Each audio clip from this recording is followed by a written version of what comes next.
makers of better things for better living through chemistry. Nearly everything in our daily lives is improved by chemistry, from transportation to the clothes we wear. Chemistry helps bring us better food, makes our homes more beautiful, more comfortable, helps protect our health, and adds to the enjoyment of our leisure time. Now, tonight's story on the DuPont Theater.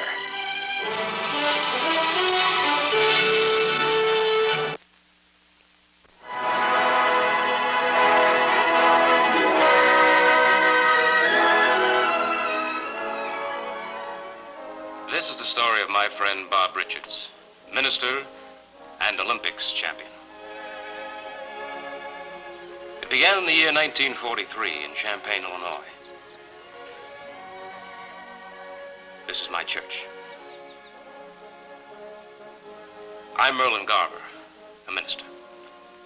My wife Dorothy, who shares my life and vicissitudes and loves every moment of them. Thinking or working? Thinking. Oh, that's too bad. Oh, I suppose every minister runs into this difficulty once in a while. Sermon that just won't take form. Merlin, why don't you get away from it for a while? You mean you want me to turn my back on my work? Yes, dear. All right. I will.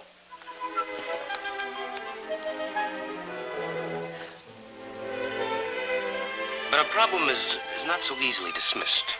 I couldn't get the sermon out of my mind until suddenly a more immediate subject caught my attention.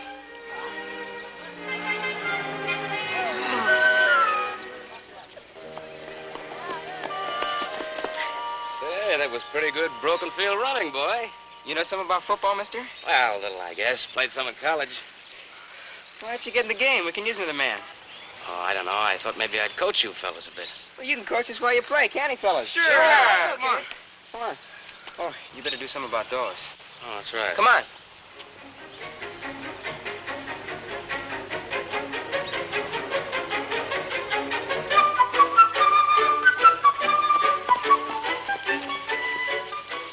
You want to receive? All right. Take it. It's all yours. Thanks. Say, what's your name? Bob Richards.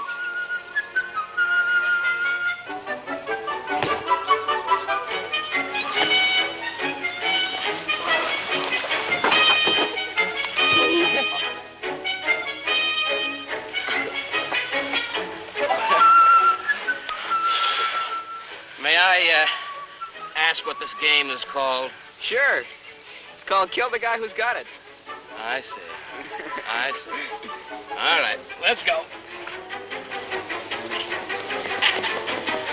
Well, I sure would like to stay and play some more, boys. The only trouble is I have to go home and finish up a sermon.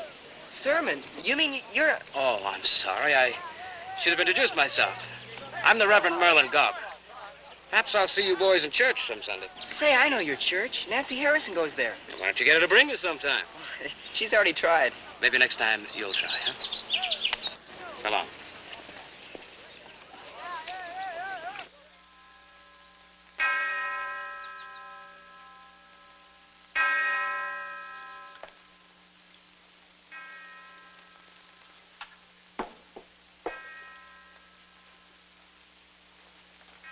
You're not going to sit there all day, are you, Bob? There's nothing to do. Oh, there must be many things to do. For one, you could study if you intend to remain at home.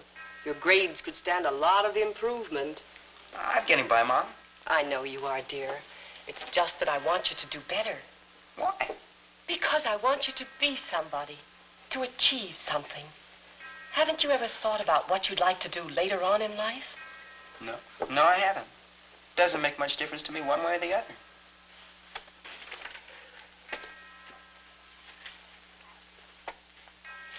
Don't worry about me, Mom. I'll be all right.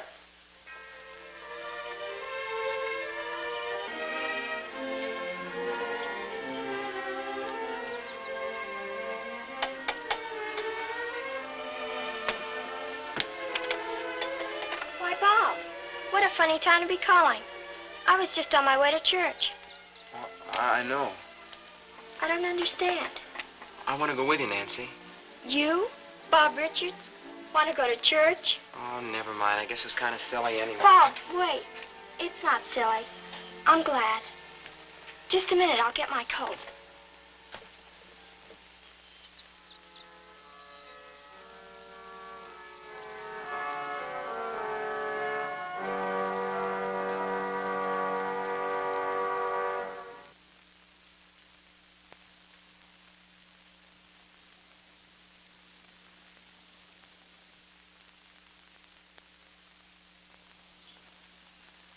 Today's text, my brethren, comes from the story of David and Goliath. I have selected it because it is the story of achievement through faith. The attainment of the impossible by a small boy, David, with a large belief in himself and complete faith in God's power to aid him against a giant. His visible weapon, a simple slingshot. But his invisible weapon, a shining knowledge within himself that he would succeed against impossible odds. We are all of us Davids, and the weapons we have at hand often seem meager and useless. Each day we face our Goliaths, and we tremble before them, weak and afraid, forgetting completely an important power that has been promised to us in God's name. There is no limit to our attainments. Man can reach out to the farthest star if his goal is in tune with God. The impossible can be grasped and realized. The seed of greatness is in each man's soul. It is only for man to nourish that seed and make it grow. Thank you. Thank you very much. Please come back. Good morning. Reverend and Mrs. Garber, I'd like to introduce... Bob Richards? Yes, I know Bob. He knocked me flat on the ground the other day, in a football game. He's quite an athlete. I was glad to see you in the congregation today, Bob. Will you come again? I'd like to very much. Say, why don't we invite Bob and Nancy to come home and have Sunday dinner with us? Of course. That would be very nice. Oh, I don't really think I can. Didn't you hear my sermon today, Bob? Everything is possible. But I'm not dressed or anything. But you don't have to dress fancy for a chicken dinner. This is a very informal chicken. Come on, Bob. We'll walk on ahead and let the ladies catch up with us, all right? Bob, this is my study. Is this where you write your sermons? That's right.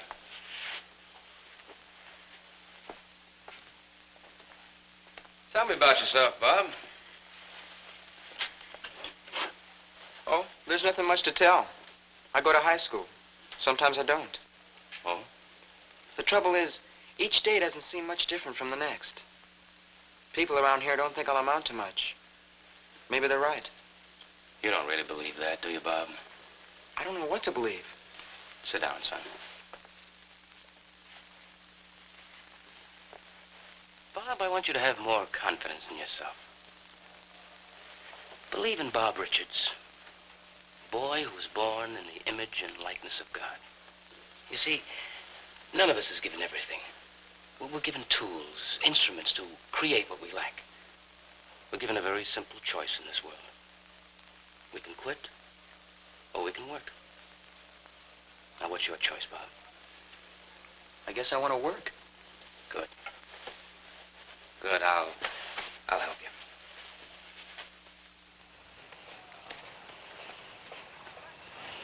Hey, Bob. There was one activity in college that always fascinated me. Pole vaulting. Never had much time for it, but I always thought it represented something pretty close to the absolute in athletic achievement. Flight of a man toward the sky. You ever tried it? Oh, just fooling around. I jumped a little in junior high school. Want to try it now? Okay. Good. I'll set up the ball for you. You go ahead. Don't let it scare you.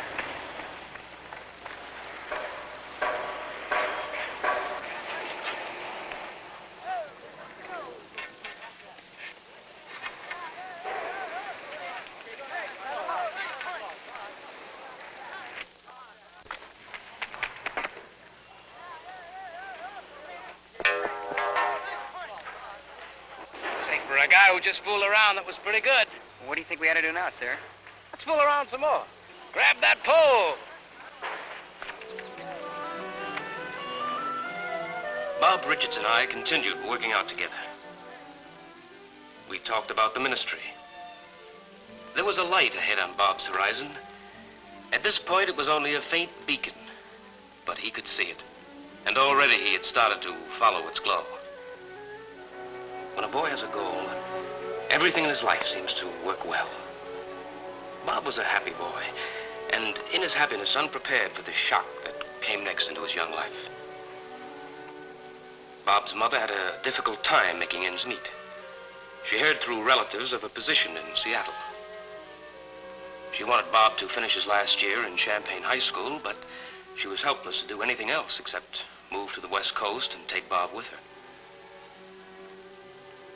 Characteristically, Bob decided to do something about it. He came to us. And, well, that's about it, sir.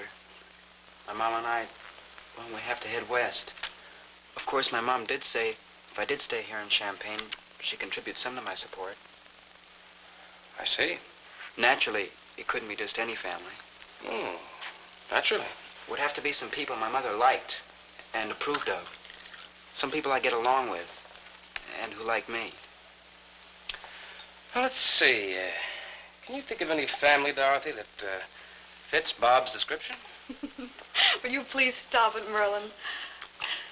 I can think of one family, and that family happens to be us. Strange, that's what I was thinking, too. That's terrific. I had no idea that you people... you sure I won't be in your way? No, of course not. Great.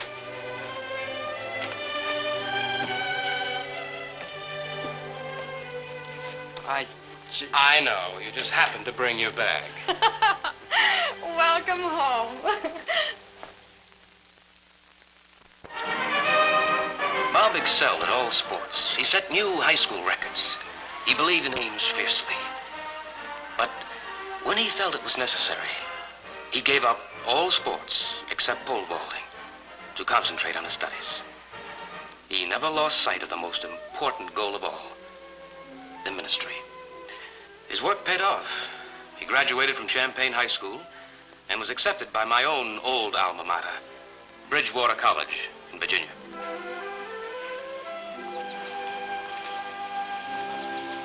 Hey, what do you got here? I guess you've never seen a vaulting pole before, or a pole vaulter. Pole vaulter, huh? Well, let me see it. Sorry. I'm sorry, too. Glad you weren't hurt, miss. Miss Klein, and you needn't bother to apologize.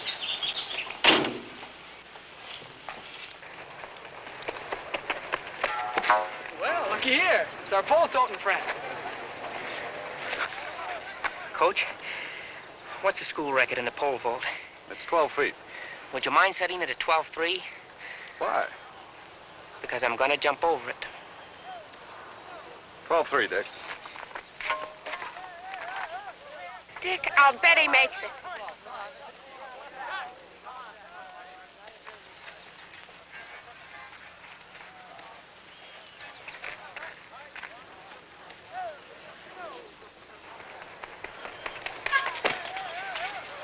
Hey, where'd he go? What'd you say your name is, son? Bob Richards, sir. I'll remember that. Thanks, Coach. Boy, is he going to help our track team this year? Oh, is he?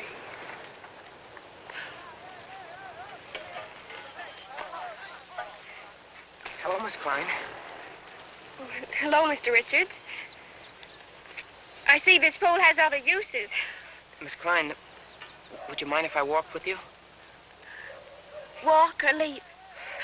Walking. And I promise to stay on the ground. Okay? Okay. There was no use trying to pretend. We had to admit that we missed Bob as though he had been our own son. And now the spool of months had rolled around again to the second Christmas since Bob had gone away. I don't understand it. No Christmas card from Bob this year. I don't understand it either.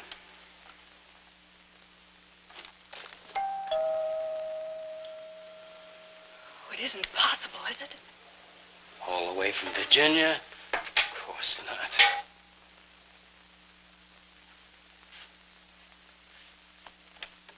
Bob! Bob, how wonderful. You hitchhiked all the way. Well, not exactly, no.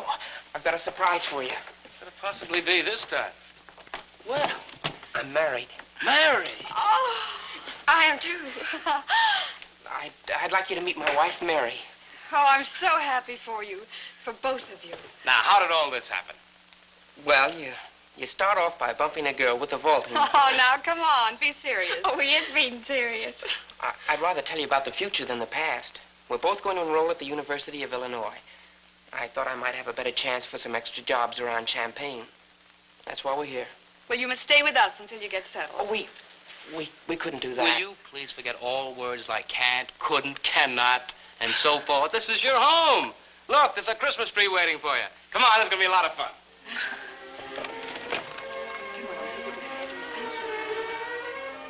Bob and Mary enrolled at the University of Illinois and attended classes. Just like two ordinary students who weren't deeply in love with one another.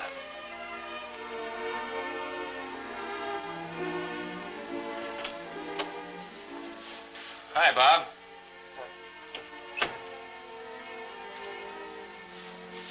What's the matter with you?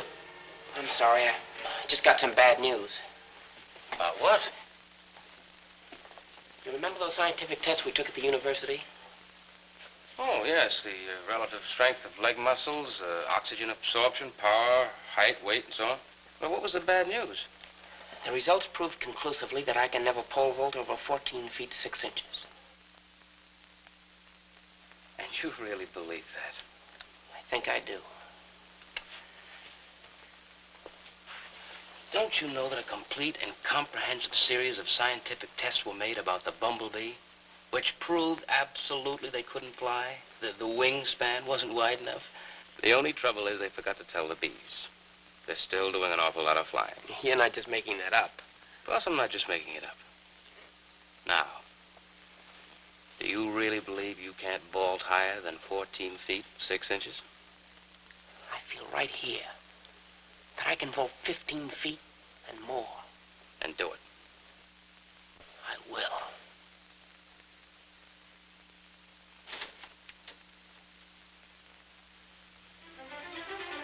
Bob Richards didn't make the 15-foot mark overnight, but he advanced steadily toward his ambition. 14.6.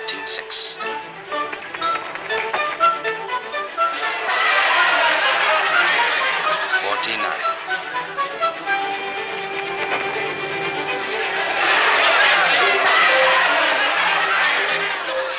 And finally, Madison Square Garden. Bob rose higher and higher, inspired by complete belief in himself, until he reached his goal, 15 feet 1 inch.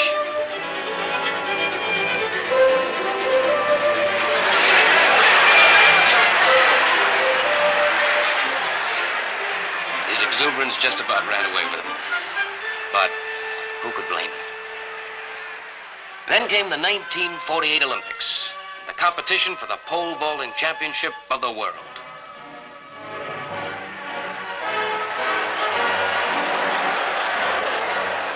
As the heated contest reached its close, the contestants faced the final leap for the gold medal. Clearing the bar would send the standard higher, perhaps to a new Olympic record. Bob's form was never more perfect, his determination never more fierce. But seeking his finest victory, Bob met defeat.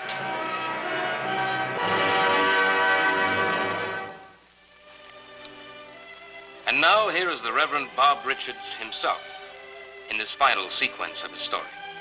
In the years that followed, years of study and hard work, Bob dreamed of two things: his work in the church and winning a gold medal at the 1952 Olympics. One goal he achieved. He was ordained a minister, although he had yet to preach his first sermon. But as for the gold medal, well, the defeat of 1948 had somehow weakened Bob's belief in himself.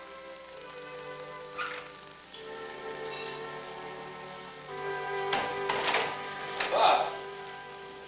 Yes, Reverend? You Feel ready to advance down this path, Bob, without your vaulting pole? I don't understand. Well, if you're going to be a minister, Sunday you will deliver your first sermon. Oh, no, I'm not ready. That's just too soon. Yes, but you've been preparing a sermon. Why is it too soon? Well, I know, but it's just too soon, Merlin. I'm just not ready.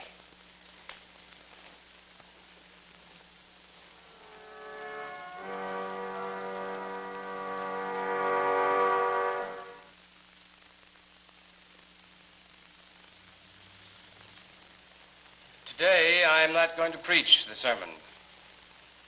Instead, you'll hear from a newly ordained minister, someone we all know and love. Many of you know him from his achievements in another field. Today, you will hear the first sermon of the Reverend Bob Richards.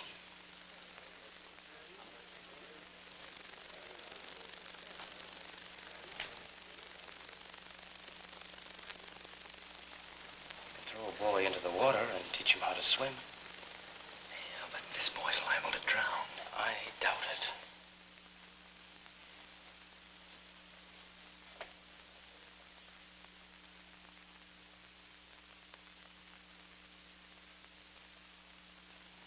The impossible is possible.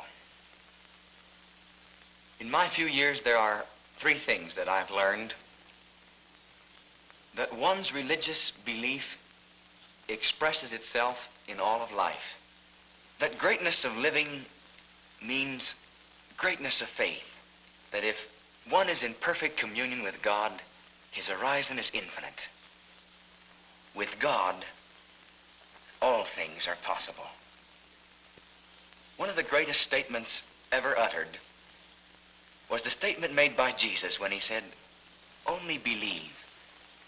All things are possible if you will only believe." If we could accept this in our hearts, it would be amazing what God can do for us. With God, there is nothing that can be labeled impossible if it represents a cause greater than self.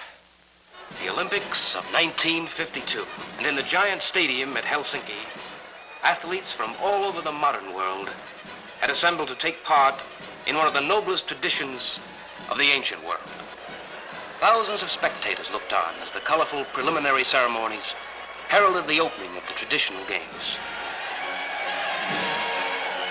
And among those was Bob Richards, representing the United States. The competition was fierce and ruthless. Inevitably, as Bob Richards saw one pole vaulter win, another lose, his thoughts went back 4 years to his own defeat and disappointment at the Olympics in England. Would he fail again? Bob did not permit this disturbance to overwhelm him. His belief in himself was now complete. It merged within him in perfect communion with God, in prayer. Never a prayer to win, always a prayer that he would do his best. Whomsoever shall profess his belief in me before all men, him I shall doubly bless. In essence, the entire world looked on that day in Helsinki when Bob bowed his head in prayer.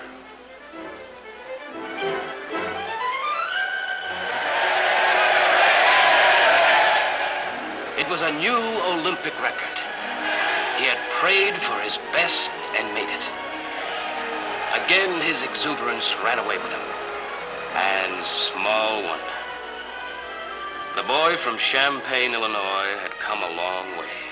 From a rudderless boyhood to a winner's platform at the Olympic Games. Again in 1956, before 110,000 fans at Melbourne, Australia, Reverend Bob Richards competes against the world's greatest vaulters. He failed in his first attempt, but then over a slow runway and into a biting wind, Bob leaped and cleared 14 feet, 11 and a half inches to win and become the first 2-time pole vault king in all Olympic Games history. Beyond the games stretched the years of passing on to others the power that sings in Bob's heart, a power that springs from a belief in God and self.